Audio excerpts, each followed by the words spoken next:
नी ऑस्टिओआर्थरायटिस म्हणजे गुडघ्यांचे त्रास, ज्याला गुडघे झिजणं म्हणजे आतमध्ये जी कार्टिलेज आहे ते वोन आउट होते.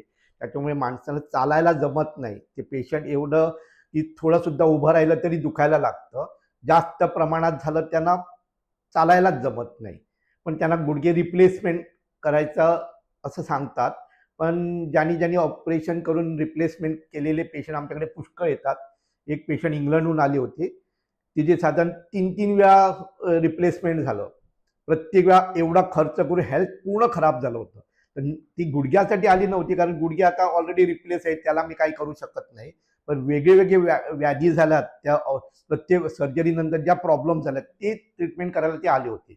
तर गुडघ्यांचा प्रॉब्लेम हा फार मोठा प्रॉब्लेम आहे. पण आमच्या हॉस्पिटलमध्ये त्याला शुअर ट्रीटमेंट आहे विदाऊट एनी डाऊट. तुम्ही शेकडो व्हिडिओज बघू शकता. एक नी ऑस्टिओआर्थरायटिस म्हणजे गुडघ्यांचे त्रास, ज्याला गुडघे झिजणं म्हणजे आतमध्ये जी कार्टिलेज आहे ते वोन आउट होते. त्याच्यामुळे माणसाला चालायला जमत नाही. ते पेशंट एवढं की थोडं सुद्धा उभं राहिलं तरी दुखायला लागतं. जास्त प्रमाणात झालं त्यांना चालायलाच जमत नाही. पण त्यांना गुडघे रिप्लेसमेंट करायचं असं सांगतात.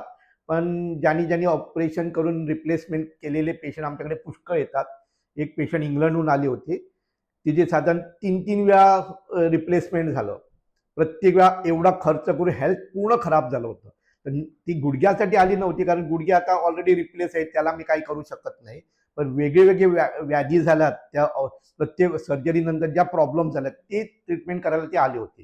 तर गुडघ्यांचा प्रॉब्लेम हा फार मोठा प्रॉब्लेम आहे. पण आमच्या हॉस्पिटलमध्ये त्याला शुअर ट्रीटमेंट आहे विदाऊट एनी डाऊट. तुम्ही शेकडो व्हिडिओज बघू शकतात आमच्या WhatsAppवर. तर माझी सुरुवात म्हणजे माझ्या आईचंच सांगतो. माझी आई आता 95 इयर्स ओल्ड. पण 36 वर्षापूर्वी जेव्हा मी बाहेरून शिकून आलो ॲक्युपंक्चर, तेव्हा पहिलं मी ट्रीटमेंट माझ्या आईला केलं. कारण आई एवढी हाल काढत होती की माझ्या कॉलेज लाईफमध्ये किंवा स्कूलमध्ये असताना वगैरे आईला मी रडताना बघत होतो. दिवसभर काम केलं की रात्री बेडवर रडत होते अक्षरशः गुडघ्यांच्या त्रासने. पुष्कळ औषधं वडिलांनी नेऊन केलं, पण तिला काहीच चांगलं वाटत नव्हतं. पण जेव्हा मी बाहेरून शिकून आलो तेव्हा पहिलं माझ्या आईला ॲक्युपंक्चरचं ट्रीटमेंट केलं आणि त्याच्यानंतर आई पूर्ण नॉर्मल झाली. आज ती 36 वर्षानंतर 95 इयर्स ओल्ड आहे. ती पूर्ण चालते, नॉर्मल जीवन काढते.